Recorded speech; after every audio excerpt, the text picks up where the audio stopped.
श्रीवासलक्ष्मणगुरोस्तनयं सुशीलं तत्प्राप्तसर्वनिगमान्तरहस्यबोधम् श्रीबालधन्वी कुलवारिधिशितभानुं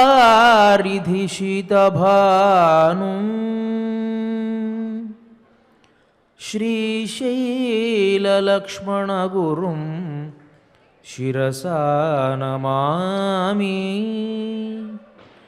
श्रीशैललक्ष्मणगुरुं शिरसा नमामि।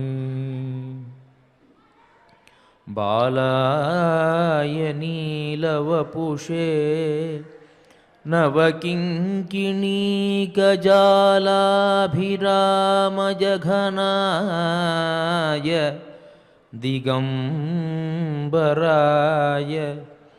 शार्दूलदिव्यनखभूषणभूषिताय नन्दात्मजाय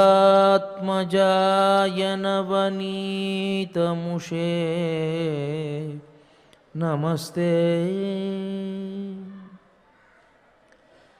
శ్రీమదాదివరాహ క్షేత్ర విభూషితుడు అఖిలాండకోటి బ్రహ్మాండ నాయకుడు అయినటువంటి శ్రీనివాసుని పాదారవిందాల చింత మనం మార్గశీర్ష వైభవాన్ని తెలుసుకుంటూ ఉన్నాం. ఈ అవకాశాన్ని మనకు ఇచ్చినటువంటి శ్రీ వెంకటేశ్వర భక్తి ఛానల్ వారికి ముందుగా నా కృతజ్ఞతలు తెలియజేసుకుంటూ, మార్గశీర్ష వైభవంలో మనం భగవంతుడికి సంబంధించినటువంటి కొన్ని గుణాలకు సంబంధించిన విశేషాలు కూడా తెలుసుకుంటూ ఉన్నాం. దానిలో భాగంగా ఔదార్యము అనేటువంటి గుణాన్ని పరమాత్మ ఎప్పుడు మనకు ప్రదర్శించాడు అంటే, ద్రౌపది వస్త్రాపహరణ ఘట్టంలో తాను ఆ ఔదార్యాన్ని చూపించాడు. ఆ ఘట్టానికి సంబంధించి పూర్వం ఏమి జరిగింది అనే వృత్తాంతాన్ని మనం తెలుసుకుంటూ ఉన్నాం. దుర్యోధనుడు ధర్మరాజు యొక్క వైభవాన్ని, ధర్మరాజు యొక్క ఐశ్వర్యాన్ని చూసి ఈర్ష్యపడుతూ ఉన్నాడు. ఈర్ష్యపడినటువంటి వాడు తాను అక్కడ నుంచి హస్తినాపురానికి వచ్చేటువంటి మార్గంలో తన మామ అయినటువంటి శకునికి దానిని నివేదించాడు. శకుని ఒక గొప్ప సలహాని ఇచ్చాడు. యుద్ధం అనేటువంటిదే లేకుండా పరాక్రమవంతులైనటువంటి వారిని జయించాలి అంటే కేవలం జూదంతో మాత్రమే జయించవచ్చు. ఆ జూద ప్రక్రియలో నేను చాలా నైపుణ్యం కలిగినటువంటి వాడిని కాబట్టి, ధర్మరాజుకి ఆటలో ఆసక్తి ఉందే తప్ప ఆడడంలో నైపుణ్యత లేదు కాబట్టి నేను చాలా సునాయాసంగా ఓడించగలను. కాబట్టి నువ్వు ఏ విధంగా అయినా సరే ధృతరాష్ట్రుడికి ఈ విషయాన్ని నివేదించి జూదం జరిగే విధంగా చూడు అని శకుని సలహా ఇవ్వడం. ఆ సందర్భంలో శకుని దగ్గర, తన మామ దగ్గర తను బాధపడుతూ, ఎన్ని విధాలుగా నేను పాండుపుత్రుల్ని హింసించాలి, వాళ్ళని తక్కువగా చూడాలి అని నేను ప్రయత్నించినా అది కుదరడం లేదు అని బాధపడుతూ, కృతోయత్నో మయా పూర్వం వినాశయ తస్య సౌబల తచ్చ సర్వమతిక్రమ్య సమృద్ధ అప్స్వివ పంకజం. ఎన్ని ప్రయత్నాలు నేను చేసినా, వారిని హింసించాలి, వారు బాధపడాలి, వారు తక్కువగా ఉండాలి అని ఎన్ని ప్రయత్నాలు చేసినా వాళ్ళు ఏమాత్రం దానికి సహకరించకుండా ఇంకా ఇంకా ఇంకా పెరుగుతూనే ఉన్నారు.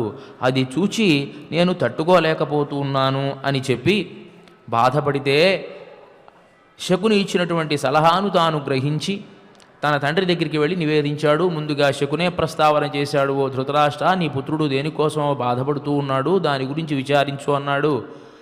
ధృతరాష్ట్రుడు విచారిస్తే తాను తన మనస్సులో ఉన్నటువంటి ఆ అసూయనంతటిని కూడా తెలియజేశాడు తండ్రికి. కాబట్టి ఏ విధంగా అయినా సరే నువ్వు జూదం ఆడే విధంగా, ధర్మరాజు ఆడే విధంగా చూడు అని తన తండ్రికి కూడా నివేదించాడు. తండ్రి దాన్ని కాదు అనలేదు, అవును అనలేదు. నేను విదురుడు యొక్క సలహాను తప్పకుండా పాటిస్తాను, కాబట్టి విదురుడితో చర్చ చేస్తాను అన్నాడు. ఈ లోపల ఒక గొప్ప 1000 స్తంభాల మంటపాన్ని కట్టమని, ఒక గొప్ప భవంతిని నిర్మించమని, దాన్ని మణులు మాణిక్యాలతో అలంకరించమని కొంతమంది పరిచారకులు నివేదించి తాను విదురుడితో కలవడానికి వెళ్ళాడు. విదురుడికి ఎప్పుడైతే ఈ జూదం యొక్క విషయం తెలిసిందో తాను హుటాహుటిన పరిగెత్తుకుంటూ ధృతరాష్ట్రుడి దగ్గరికి వచ్చి, ఇది చాలా వినాశమైనటువంటి ప్రక్రియ. జూదము అనేటువంటిది మొట్టమొదట ఆటగా ప్రారంభమవుతుంది, కానీ తర్వాత చాలా చాలా రాజ్యాలు, చాలా చాలా ప్రాణ నష్టం ఇవన్నీ కూడా జరుగుతుంది. అందువల్ల ఈ జూదాన్ని ఆడనివ్వకుండా చూడాలి అని ఎంత చెప్పినా తాను వినకుండా ధృతరాష్ట్రుడు అంటాడు కదా, క్షత్రః పుత్రేషు పుత్రైర్మే కలహో న భవిష్యతి యది దేవా ప్రసాదన్న కరిష్యంతి న సంశయ. అతను చెప్పేటువంటి మాట, భగవంతుడు గనక అనుకూలంగా ఉంటే పాండుపుత్రులకు కానీ కౌరవపుత్రులకు కానీ నా పుత్రులకు కానీ ఎలాంటి తగాదా రాదు. ఇది దైవ నిర్ణయం కాబట్టి ఆడి తీరాల్సిందే. అశుభం వా శుభం వా పిహితం వా యదివాహితం ప్రవర్తతాం మహద్యూతం దిష్ట్యమేతన్ న సంశయ. ఈ గొప్పదైనటువంటి ఈ జూదం తప్పకుండా ఆడి తీరాల్సిందే. దీన్ని ఎవరూ మార్చడానికి వీలు లేదు. ఇది జరిగి తీరాల్సిందే. కాబట్టి నువ్వు ఏ విధంగా ఆహ్వానిస్తావో ధర్మరాజుని ఆహ్వానించు. ఇవాళే కొన్ని గుర్రాలను సిద్ధం చేసుకొని నువ్వు ధర్మరాజు దగ్గరికి వెళ్ళి, గొప్ప భవంతి నిర్మిస్తూ ఉన్నాడు నీ పినతండ్రి, అక్కడికి వెళ్ళి ఆ సౌందర్యాన్ని అక్కడికి వచ్చి ఆ సౌందర్యాన్ని చూడడం కోసం నిన్ను ఆహ్వానిస్తూ ఉన్నాడు. కాబట్టి నువ్వురా. ఆ కార్యక్రమంలో భాగంగా ఒక ద్యూత ప్రక్రియ కూడా జరుగుతుంది, దానిలో నువ్వు భాగం గ్రహించు అని ఆహ్వానించు అని విదురుడితో చెప్పాడు. విదురుడు ఎంతో చెప్పి చూశాడు, ఇది చాలా దుర్మార్గమైనటువంటి ప్రక్రియ కాబట్టి వద్దు అని ఎంత చెప్పినా వినలేదు ధృతరాష్ట్రుడు. సరే ఇక చేసేదేమీ లేక తాను బయలుదేరి వెళ్ళాడు.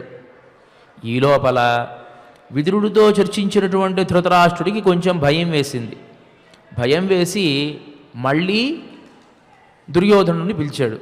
పిలిచి, నాయన, నువ్వు నీ అన్నలతో శత్రుత్వం పెట్టుకోవాలి అని చూస్తున్నావు. వారితో శత్రుత్వం పెట్టుకుంటే చాలా ప్రమాదం.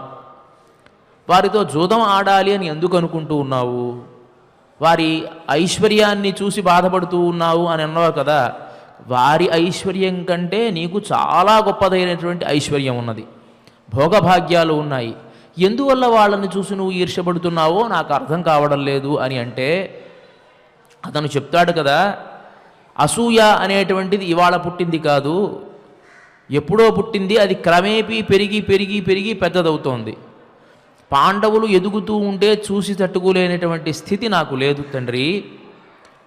కొన్ని ఉదాహరణలు చెబుతాను విను.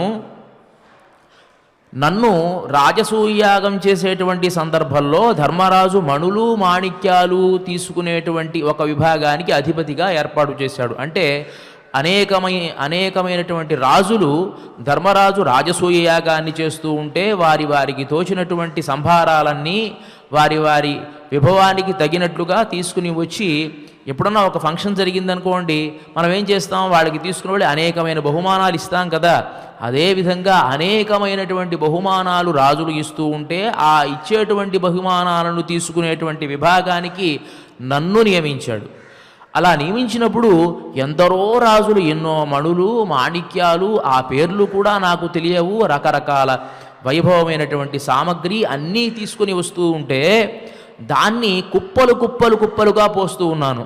అలా పోసి పోసి పోసి నాకు నీరసం వస్తే నేను గ్రహించలేదు కాబట్టి ఒక పెద్ద పంక్తే నిలబడింది, అంటే ఒక పెద్ద లైను నిలిచిందట. ఆ సంభారాలను ఇవ్వడం కోసం అనేకమైన బహుమతులు చేతుల్లో పట్టుకొని అనేకమైన రాజులు నిలబడి ఉన్నారట ఈ దుర్యోధనుడి కోసం. అంటే అతను తీసుకోవాలి, అవన్నీ ఒక చోట ఉంచాలి. ఇలా ఎన్నో కుప్పలు తిప్పలుగా సామగ్రి వస్తూ ఉంది. అతనికి నీరసం వచ్చింది కానీ ఇచ్చేటువంటి ప్రక్రియ మాత్రం ఆగల. ఇట్లా అందరూ ఇస్తూ ఉంటే అదన్నీ సంగ్రహించి పెట్టినటువంటి వాడిని నేనే తండ్రి. అది చూసి ఆ సంపద చూసి ఎందుకు ఇంత సంపద ఇతనికి వచ్చి చేరుతోంది, ఇతని వైభవం ఏమిటి, ఇతని గొప్పతనం ఏమిటి అనేటువంటిది నాకు పాలుపోవడంలా పరాక్రమవంతులైనా కూడాను నా మనసు అంగీకరించడం లేదు. ఇంత వైభవంగా వారి రాజసూయాగం జరుగుతూ ఉంటే సరి అది అలా ఉండనివ్వు. మయుడు నిర్మించినటువంటి అద్భుతమైనటువంటి ఆ భవనానికి వెళ్ళాను.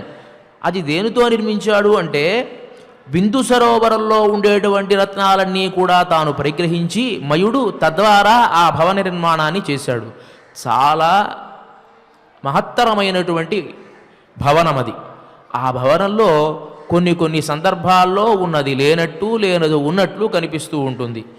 అదే సన్నివేశంలో నేను ముందుకు వెళుతూ ఉంటే అక్కడ ఒక పెద్ద సరోవరం కనిపించింది.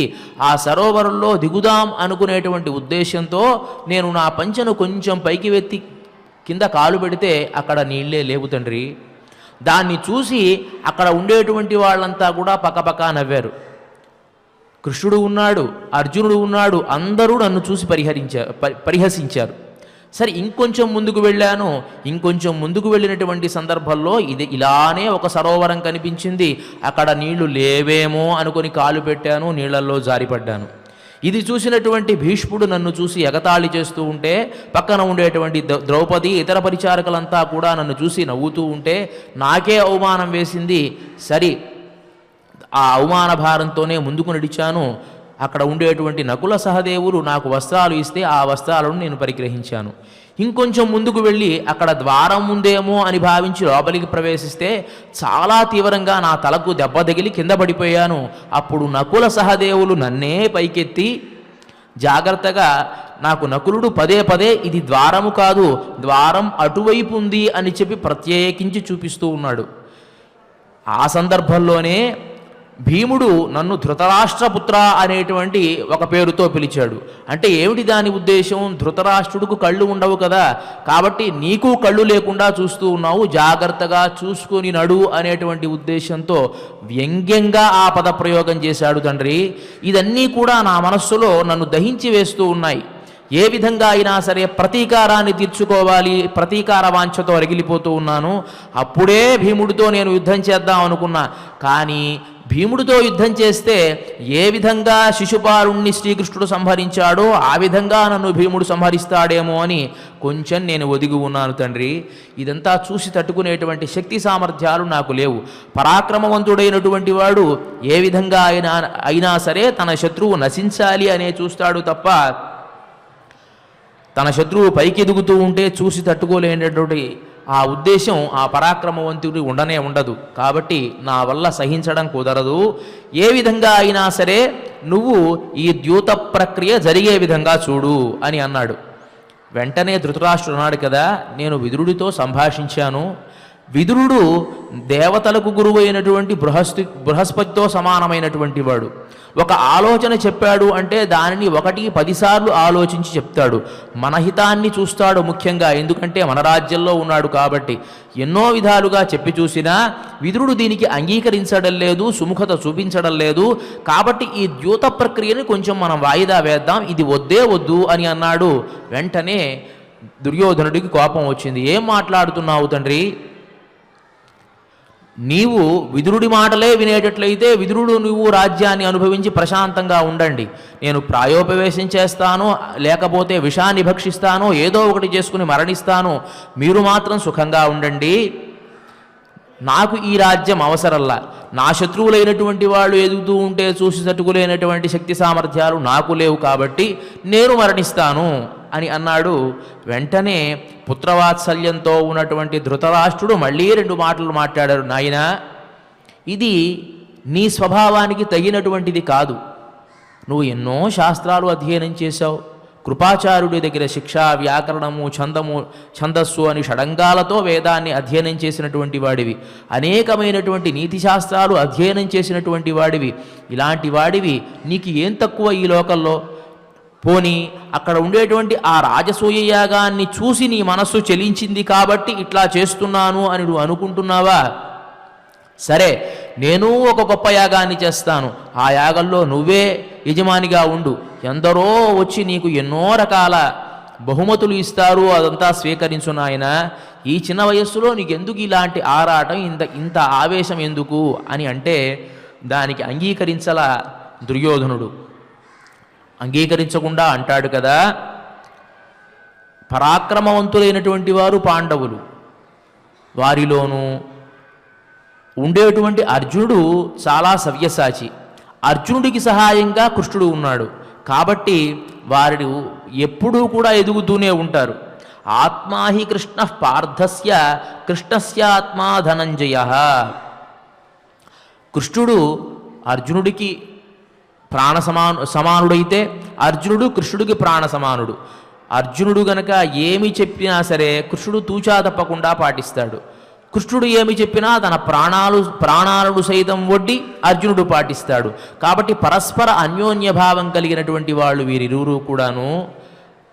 వీళ్ళు ఉండగా వాళ్ళని జయించడం కష్టం. కాబట్టి ద్యూత ప్రక్రియ జరిగి తీరాల్సిందే. ప్రాణ నష్టం జరగకుండా చూస్తాను అని చెప్పి ఇక్కడ ఉండేటువంటి ఈ మన మామ శకుని చెప్పాడు కదా. కాబట్టి అలాంటి ఆ ద్యూత ప్రక్రియ జరిగి తీరాల్సిందే అని చెబితే ధృతరాష్ట్రుడు మళ్ళీ చెప్పాడు, నాయన అసూయ అనేటువంటిది ఉండకూడదు. ఇలా ఉంటే ఎవరైనా పతనమవ్వాల్సిందే. అయినా నువ్వు ఎవరి మీద అసూయను చూపిస్తూ ఉన్నావు? నీ తోడబుట్టినటువంటి వారు నీ పెద్ద తండ్రి కుమారుల మీద నీవు నీ కోపాన్ని ప్రదర్శిస్తూ ఉన్నావు. అది దోషం కదా. ధర్మరాజు చాలా ధర్మాత్ముడు. తను ఎల్లప్పుడూ నిన్ను తన సోదరుడిగానే భావించేటువంటి వాడు. అయినా నువ్వు వారి మీద ఎందుకు అంత కోపాన్ని ప్రదర్శిస్తూ ఉన్నావు? విదురుడు కూడా చెబుతూ ఉన్నాడు ఈ ద్యూత ప్రక్రియ వద్దు అని.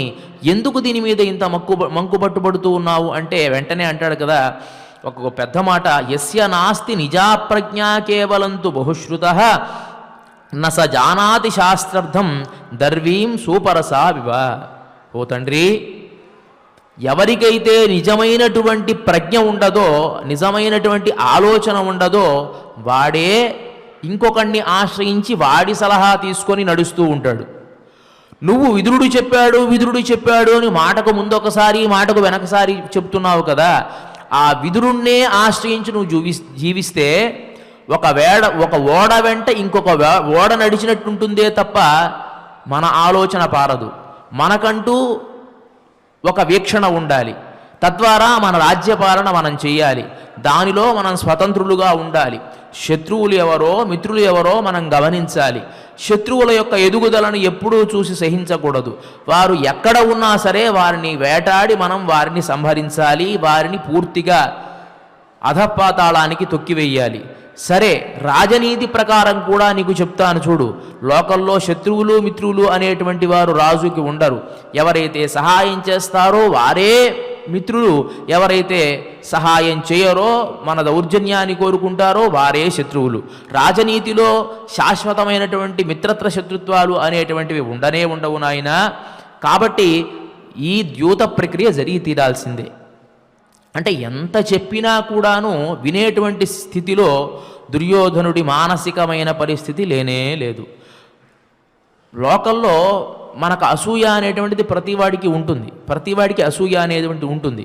ఎవరైనా చూసినప్పుడు కొంచెం మనకు వస్తుంది. కలిగినప్పుడు కొంతసేపు అయిన తర్వాత ఏమిటి నేను ఇలా ఆలోచిస్తున్నాను, ఇలా ఆలోచించకూడదు కదా అని ఆలోచించేటువంటి వాడు బాగుపడతాడు. కొంతమందికి ఆ అసూయ అనేటువంటిది లోపలికి ప్రవేశించిన తర్వాత క్రమేపీ అది లోపల ఉండేటువంటి ఏదైతే సత్ప్రవర్తనని మింగేస్తూ ఆక్రమిస్తుందో అప్పుడు వాడు అసూయతో ఉన్నాను అనే విషయం కూడా వాడు గ్రహించడు. అదే అధఃపాతాళానికి తొక్కివేస్తుంది. అది పూర్తిగా అలవాటైపోతుంది. వాడిని బాగు చేయడం అనేటువంటిదే కుదరదు. ఒక అలవాటుని మనకు పొరపాటున మన మనస్సులో ప్రవేశించినటువంటి ఒక భావాన్ని అక్కడే మనం తొక్కిపెట్టి మనం వేరే మార్గానికి వెళుతున్నాము అని ఆలోచిస్తే వాడు బాగుపడతాడు. పర్వాలేదు, మనం మనకంటే వాడు ఎక్కువవాడుగా ఉంటే మనం ఎందుకు సహించాలి అని గనక మనం ఆలోచిస్తూ ఉంటే వాడు అధఃపాతాళానికి నెమ్మదిగా దగ్గరగా ఉన్నాడు అని అర్థం. ఒక చమత్కారంగా చెప్తారండి. ఎవరో సాధువు మాంసం తింటూ ఉన్నట్ట. దగ్గర ఉండేటువంటి వాడు అడిగాడు, భిక్షో మాంస నిషేవణం కిముచితం, నువ్వు సన్యాసివి కదా, మాంసం తినవచ్చునా అని అడిగాట.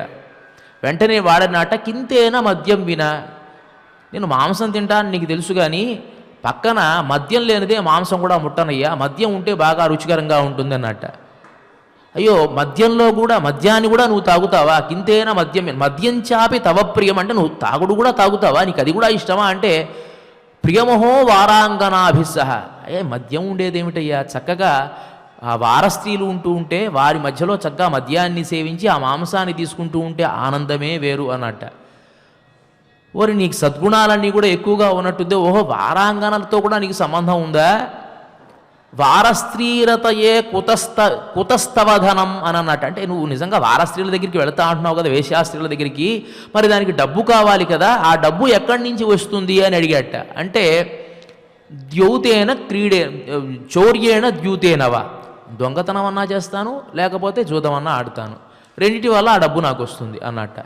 ఓరి నీకు దీంట్లో కూడా ప్రవేశం ఉందా, నువ్వు గొప్ప పండితుల్లా ఉన్నావే అనుకుని చౌర్యేణ ద్యూతేన అనే ఇదేంటి ఇలా ఉన్నావేంటంటే భ్రష్టస్య కావాగతి అంటాడు. అప్పుడు అంటాడు వాడు, భ్రష్టు పట్టిపోయేటువంటి వాడికి ఎక్కడ ఉంటుంది, ఎక్కడ ఆగుతాడు?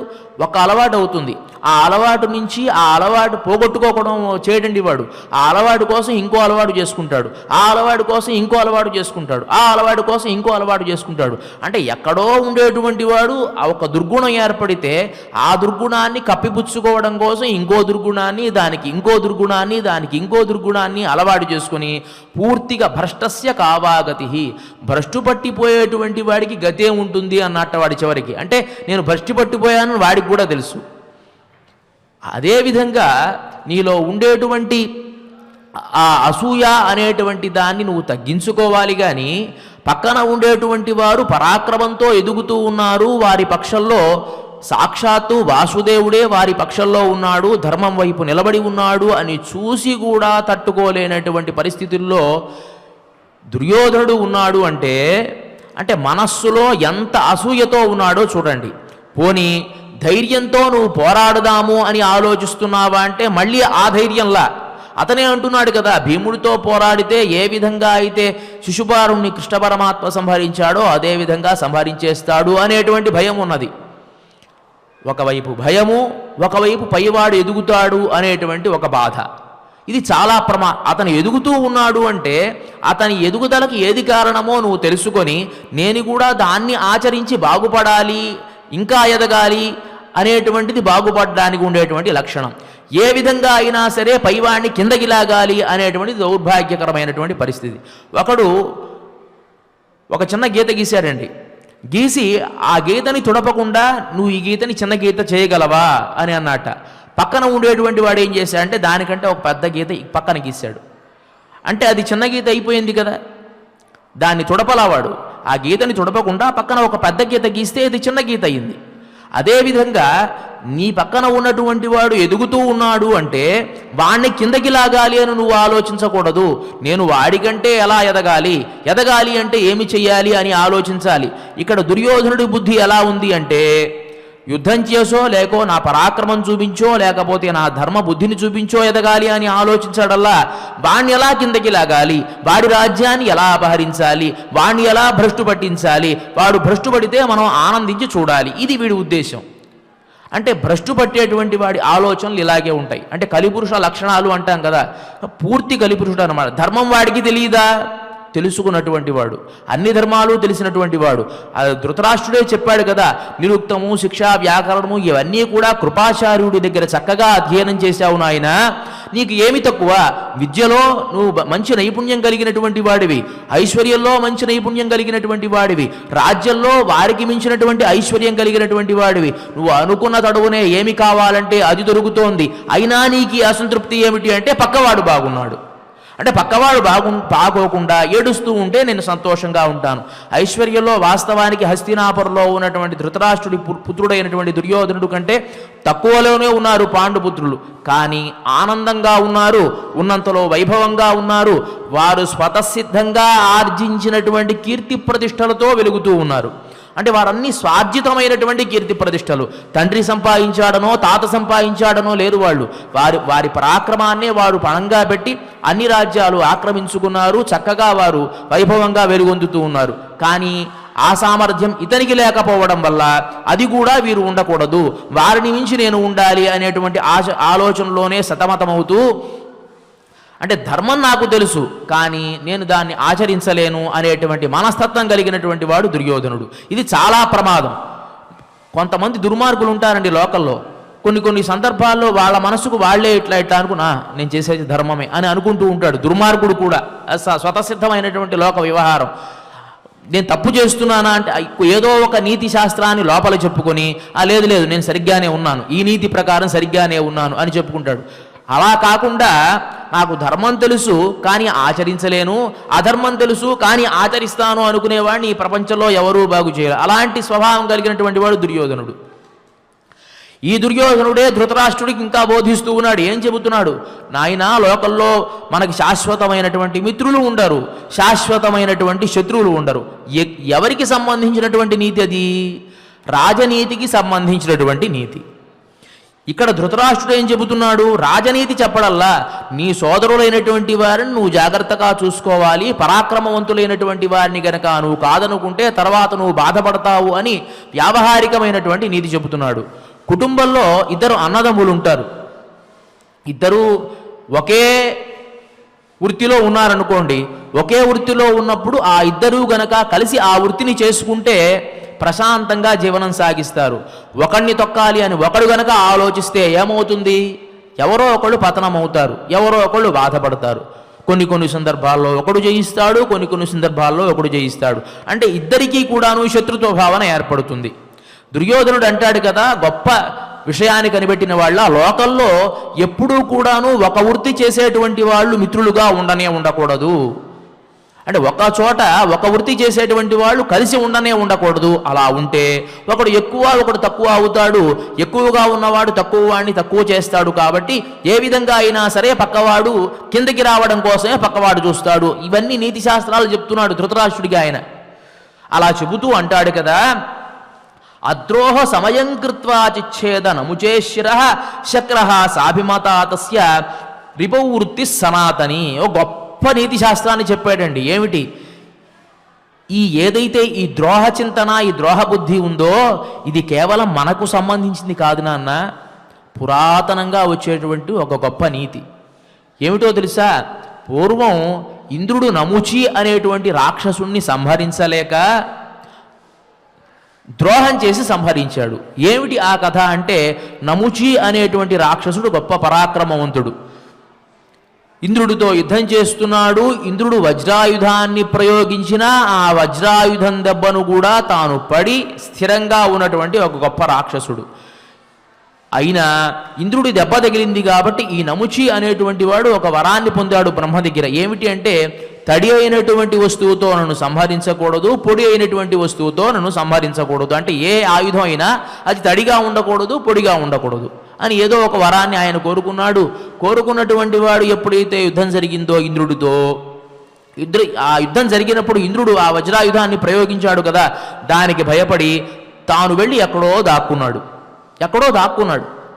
కానీ ఇంద్రుడు ఏం చేశాడయ్యా అంటే, అలా దాక్కున్న వాడిని వదిలిపెట్టకుండా వీడు మళ్ళీ ఇవాళ కాకపోతే రేపైనా మనకు ప్రమాదకారే, ఇతన్ని ఏ విధంగా అయినా సంహరించాలి అనేటువంటి కోరిక కలిగి తాను సముద్ర జలాల్లో ఉండేటువంటి నొరగలో తన ఆ వజ్రాయుధాన్ని ఉంచి, అంటే అది తడి కాదు పొడి కాదనమాట. ఆ నొరగ గనక తగిలిందనుకోండి దానికి, అది తడి వస్తువా అంటే పూర్తి తడి కాదు, పోని పొడిదా అంటే పోని పొడిది కాదు. ఒట్టి వజ్రాయుధాన్ని ప్రయోగిస్తేనేమో పొడిది, దాన్ని పూర్తిగా నీళ్లలో ముంచితేనేమో తడిది. కాబట్టి సముద్ర జలాల్లో ఉండేటువంటి ఆ పైన వచ్చేటువంటి నురగలో ఆ వజ్రాయుధాన్ని ఉంచి నముచిని పిలిచాట. ఎంత పిలిచినా రాలా. నీతో నేను మిత్రత్వాన్ని కలుపుకుందామని అనుకుంటున్నాను, నీవు నాకు మిత్రుడివి, ఇలా అనేక రకాల మాటలు చెప్పి దగ్గరికి వచ్చినటువంటి నముచి యొక్క శిరస్సుని ఖండించాడు ఆయన. అది దేవతలకు సంబంధించినటువంటి ఒక విషయం. మనుష్యులైనటువంటి వాళ్ళు వీళ్ళ ధర్మాన్ని వీళ్ళు ఆచరించాలి. లోకల్లో జంతువులకు కొన్ని ధర్మాలు ఉన్నాయి, మనుష్యులకు కొన్ని ధర్మాలు ఉన్నాయి, దేవతలకు కొన్ని ధర్మాలు ఉన్నాయి. ఆ మనుష్యులలో కూడాను వేరే వేరే ధర్మాలు ఉన్నాయండి. వృద్ధులకు ఉండేటువంటి ధర్మాలు కొన్ని, వయస్సులో ఉండేటువంటి వాళ్లకు కొన్ని ధర్మాలు, బాలులైనటువంటి వాళ్లకు కొన్ని ధర్మాలు, ఈ విధంగా రాజ్యాన్ని పాలించేటువంటి వాడికి కొన్ని ధర్మాలు, వ్యాపారం చేసేటువంటి వాడికి కొన్ని ధర్మాలు, ఇట్లా రకరకాల ధర్మాలు. అన్ని ధర్మాలు మారిపోతూ ఉంటాయి. ఎవడో ఒక ధర్మాన్ని అవలంబిస్తున్నాడని దాన్ని నాపైన ఆపాదించుకొని ఆ ధర్మాన్ని నేను పాటిస్తాను అంటే అది చాలా తప్పు. దేవతలలో ఉండేటువంటి ఇంద్రుడు అలా ప్రవర్తించాడు తండ్రి. ఆ ఇంద్రుడు నముచిని నమ్మించి మోసం చేశాడు. కాబట్టి మనం కూడా అలా నమ్మించి మోసం చేస్తే వచ్చిన దోషమేమీ లేదు. రిపవృత్తి సనాతని, శత్రువు మీద ఏ విధంగా అయినా సరే విజయాన్ని సాధించడం అనేటువంటి ఈ వృత్తి ఉంది చూసావా, ఈ మనస్తత్వం అనేటువంటిది సనాతనమైనటువంటిది. అంటే దేవతల దగ్గర నుంచి పరంపరగా వచ్చేటువంటిది. కాబట్టి మనం చేసేటువంటి తప్పేం కాదు, నువ్వు వాళ్ళని జూత ప్రక్రియకి ఆహ్వానించాల్సిందే అని చెప్పాడు. సరిగ్గా చేసేదేమీ లేక ధృతరాష్ట్రుడు విదురుణ్ణి పంపి ఏ విధంగా అయినా సరే ధర్మరాజు ఇక్కడికి వచ్చేట్లు నువ్వు వెళ్ళి ధర్మరాజుతో చెప్పు అని అంటే, విదురుడు మనస్సులో బాధపడుతూ ఎన్ని రకాలుగా కూడాను వీరికి నేను న్యాయబోధ చేస్తే ఇతను వినే పరిస్థితిలో లేడు, కురువంశం ఏమైపోతుందో, ఈ వంశమంతా కూడాను ఏ విధంగా నాశనం అయిపోతుందో నా కళ్ళారా చూడాలేమో అని బాధపడుతూ బయలుదేరి ధర్మరాజు దగ్గరికి వెళ్ళాడు. ఇది దైవ నిర్ణయం కదా. నిన్నటి రోజున మనం చెప్పుకున్నాం, ధర్మరాజుకి వేదవ్యాసుడు కనిపించి ముందే చెప్పాడు కదా, ఎప్పుడైతే కొన్ని ఉత్పాతాలు సంభవిస్తాయో క్షత్రియుల యొక్క వినాశనం జరుగుతుంది, ఆ వినాశనానికి నువ్వే కారకుడిగా ఉంటావు. కానీ ఇది కాలస్వరూపమైనటువంటిది, కాలం అనేటువంటి దాన్ని ఎవరూ కూడా మితిమీరలేరు, ఆ కాలాన్ని ఎవరూ కూడా వ్యతిరేకించి ముందుకు సాగలేరు, కాబట్టి దీన్ని అంగీకరించి తీరాల్సిందే అని చెప్పాడు కదా. అందువల్లే ఇక్కడ ఉండేటువంటి విదురుడు కూడా మనస్సులో ఆ దుఃఖాన్ని దిగమింగుకొని ఏ విధంగా ఈ కురువంశాన్ని నేను కాపాడుతానో కదా అని బయలుదేరి ధర్మరాజు దగ్గరికి వెళ్ళాడు. ధర్మరాజు సవినయంగా పూజించి విదురుణ్ణి ఎన్నో ఉపచారాలు చేసి వచ్చినటువంటి విశేషాన్ని అడిగాడు. అప్పుడు విదురుడు అన్నాడు కదా, ఇట్లా మీ పిన్నాన్నగారు ఒక గొప్ప భవంతిని నిర్మించారు, అనేకమైనటువంటి రత్నాలతో రత్నమయమైనటువంటి ఒక గొప్ప భవంతిని నిర్మించారు, 1000 స్తంభాలతో కూడుకున్నటువంటి భవంతి. ఆ సౌందర్యాన్ని నువ్వు చూడాలి అని ఆయన ఊళ్ళూరుతున్నారు, దగ్గరగా ఉండి నన్ను తీసుకుని రమ్మన్నారు. ఈ కార్యక్రమంలో భాగంగా ఒక ద్యూత ప్రక్రియ కూడా ఉన్నదట, కాబట్టి నువ్వు వచ్చి ఆ ప్రక్రియలో కూడా పాలు పంచుకో అని అన్నాడు విదురుడు. ధర్మరాజు అన్నాడు కదా, నాకు ద్యూత ప్రక్రియలో పాలు పంచుకోవడంలో అంత ఇష్టం లేదు, అంత అభిరుచి కూడా లేదు. జూదము అనేటువంటిది ఒక మనిషిని మొట్టమొదట లోపలికి ప్రవేశించిన తర్వాత ఆటలానే ప్రారంభమవుతుంది, తర్వాత అనేకమైన శత్రుత్వాలు ఏర్పడతాయి, తద్వారా రాజ్యాలు కోల్పోతాము, తద్వారా రక్తపాతం సంభవిస్తుంది. జూదము అనేటువంటిది ఆటగా నేను చూడలేను, కాబట్టి నేను అయితే ఆ జూదం ఆడాలి అని ఇష్టపడడం లేదు. కానీ మా పినతండ్రి నన్ను పిలిచారు కాబట్టి మర్యాదపూర్వకంగా మాత్రం నేను తప్పకుండా హస్తినాపురానికి వస్తాను అని చెప్పి విదురుడి కోరిక మేరకు హస్తినాపురానికి రావడం జరిగింది. ఇక ఆ హస్తినాపురంలో ఏ విధంగా పాండవుల్ని వంచారో, ఆ వంచనలో ఎందువల్ల ద్రౌపదీ వస్త్రాపహరణం జరిగిందో, పతివ్రతా శిరోమణి అయినటువంటి ఆ ద్రౌపదికి జరిగినటువంటి అవమానం ఎలాంటిదో, ఎంత దుర్మార్గానికి ఉడిగట్టారో ఈ కౌరవులు అనేటువంటి విషయాలను ఎప్పుడూ కూడాను సామాన్యమైనటువంటి స్త్రీ యొక్క ఘోష అనేటువంటిదే ఉండకూడదు. అలాంటిది పతివ్రతా శిరోమణి అయినటువంటి ద్రౌపది యొక్క దుఃఖానికి కారణభూతులైనటువంటి దుర్యోధన దుశ్శాసనాదులు అందరూ కూడా ఏ విధంగా పతనమయ్యారో, ఆ సందర్భంలో ద్రౌపదికి ఎన్నో వలువలు ఇచ్చి కృష్ణ పరమాత్మ ఎట్లా కాపాడాడో మనం రేపటి రోజున తెలుసుకుందాం.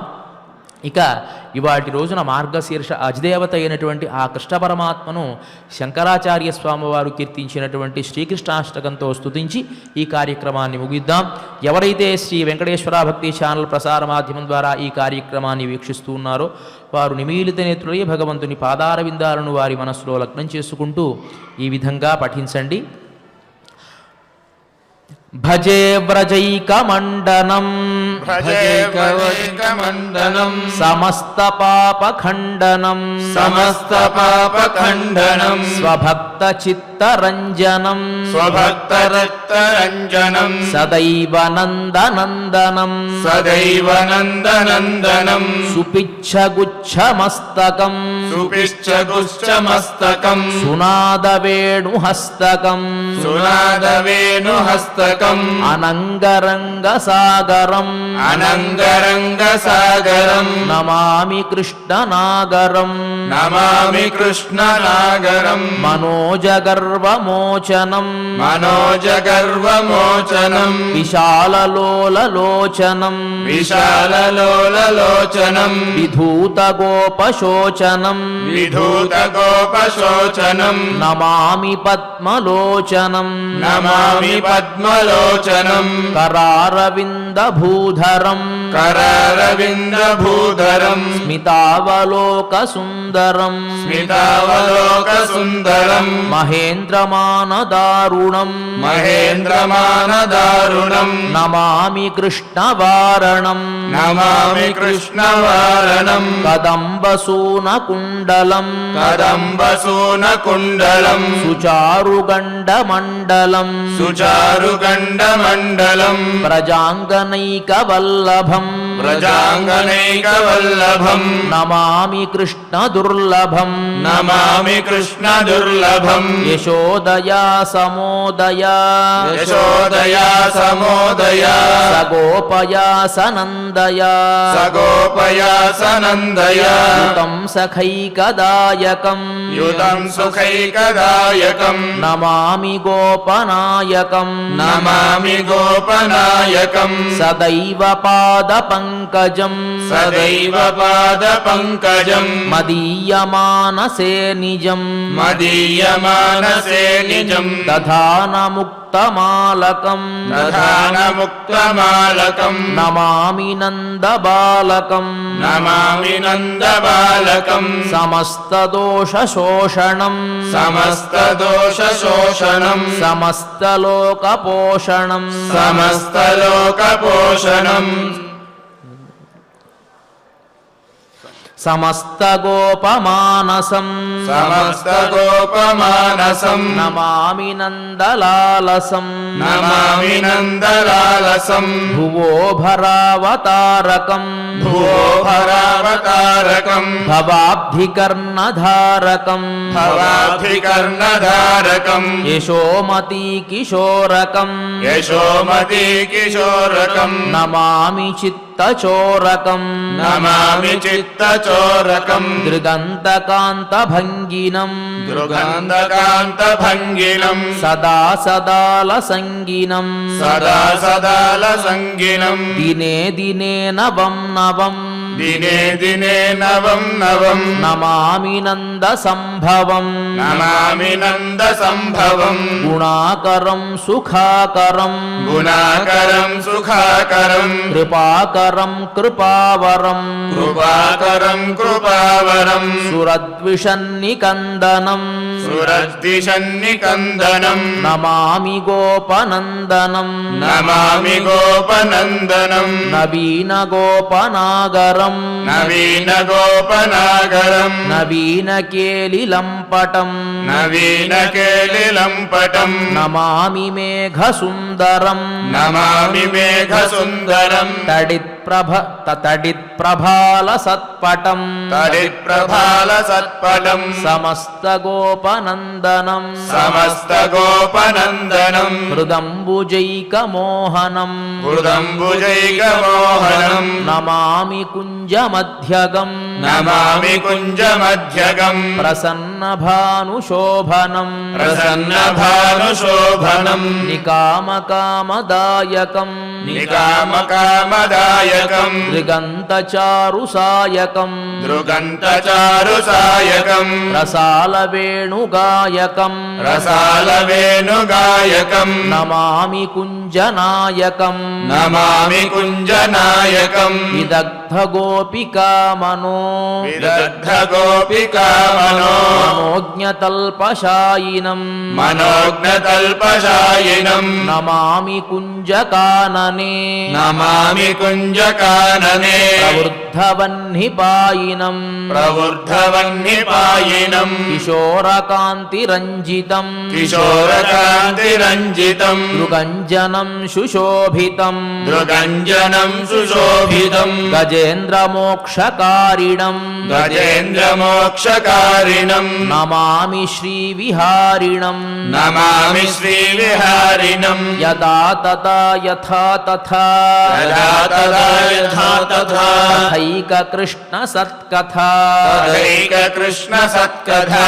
మయా సదైవ గీయతాం మయా సదైవ గీయతాం తథా కృపా విధీయతాం తథా కృపా విధీయతాం ప్రామాణికాష్టకద్వయం ప్రమాణికాష్టకాద్వయం జపత్యధీత్య యః పుమాన్ జపత్యధీత్య యః పుమాన్ భవేత్సనందనందనే భవేత్సనందనందనే భవే భవే సుభక్తిమాన్ భవే భవే సుభక్తిమాన్ శ్రీమచ్చంకరాచార్య కృత ఇది శ్రీమత్శంకరాచార్య కృత శ్రీకృష్ణాష్టకం శ్రీకృష్ణాష్టకం చాలా అద్భుతమైనటువంటి ఛందస్సుతో ఎవరైతే ఆశ్రయిస్తారో వారి పాపాలని పోగొట్టేటువంటి వాడు, ఎవరైతే తమ మనస్సులో ధ్యానం చేస్తారో వారి మనస్సుల్ని రంజింపజేసేటువంటి వాడు, గోవర్ధన ఉద్ధరణం చేసినటువంటి వాడు, దేవతల అహంకారాన్ని ద్రోలినటువంటి వాడు, గోపికా వల్లభుడైనటువంటి వాడు, అంతేకాకుండా సమస్తమైనటువంటి నందగోకులానికి ఆనందాన్ని కల్పించినటువంటి వాడు అని చెప్పి గజేంద్రుడికి కూడా మోక్షాన్ని ప్రసాదించినటువంటి వాడు అని అద్భుతమైనటువంటి స్తోత్రాన్ని శంకరాచార్యుల వారు చేసినటువంటి స్తోత్రాన్ని మనం అనుసంధానం చేసుకున్నాం. ఇక ఇవాల్టి ఈ కార్యక్రమాన్ని క్షమాప్రార్థన నుంచి మంగళం వరకు అందరం కలిసి పారాయణ చేసి మంగళకరంగా ముగిద్దాం. అథ క్షమా ప్రార్థన యదక్షరపదభ్రష్టం మాత్రాహీనం చ యద్భవేత్ తత్సర్వం క్షమ్యతాం దేవ నారాయణ నమోస్తుతే. అథ భగవత్సమర్పణం కాయేన వాచా మనసేంద్రియైర్వా బుద్ధ్యాత్మనా వా ప్రకృతే స్వభావాత్ కరోమి యద్యత్ సకలం పరస్మై నారాయణాయేతి సమర్పయామి. అథ మంగళం శ్రియః కాంతాయ కళ్యాణ నిధయే నిధయేర్థినాం శ్రీవేంకటనివాసాయ శ్రీనివాసాయ మంగళం.